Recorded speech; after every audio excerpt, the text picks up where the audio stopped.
We'll take a look. Approximately 40 dogs, some that you can see here, were rescued Thursday from a property in Marengo.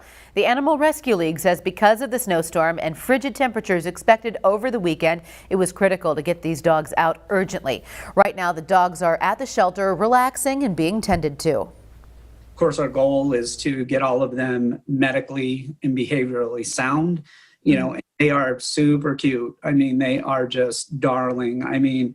And some of them had great personalities, even though the circumstances were really, really tough. They were just scared.